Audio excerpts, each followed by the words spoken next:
Now if we come back here, everything should be working, but we're getting this error down here in the console, which is each child array should have a unique key property. So you should be seeing that right now because we have not fixed it. Let's talk about that. So imagine we had a sort ability on here, that we could sort shows by title, ascending, descending, sort by when it was released, sort by all these different things, right? Well, what would be happening is we'd have this array of components and we'd be like changing the order of them, right? And each one of these components has a somewhat nested style of components, right? There's components within components within components, right? Well, right now, the way it works is React is going to check, is this array as the same as the one that was last one? The last one was there.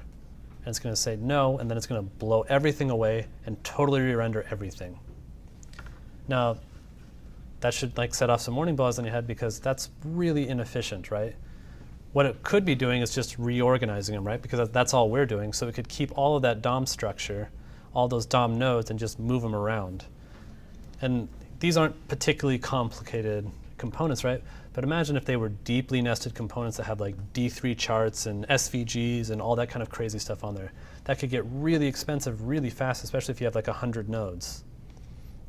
So now I'm like painting like worst case scenario for you, but hopefully I'm demonstrating you to the problem that could exist here. So the way that you can sidestep this, if we go back to search.jsx, we can give basically React is like, hey, here's a handle that you can hold on to, right? Something really fast that you can compare to see if something changed and if the order of things changed, right? So I can say key, and I can say key equals show dot something that is unique about it, right? There's several pieces of information here that are unique about it, but the most obvious one is the IMDb ID, right? Typically, it's going to be some sort of identifier like that. But I mean, like maybe it's like your users table, and you can use the email as the key, right? The only thing that's required here is it's unique for that particular object. And a big no-no here, which a lot of people are tempted to do, is just say index right here, right? And then use index here. Well, what did that buy us?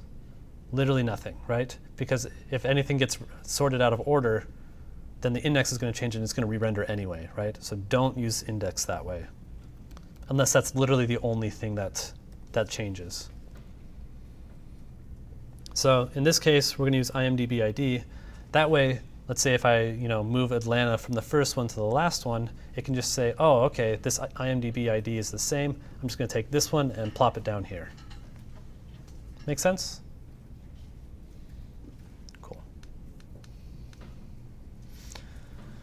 So yeah, now we should be able to go back over here and everything's all good.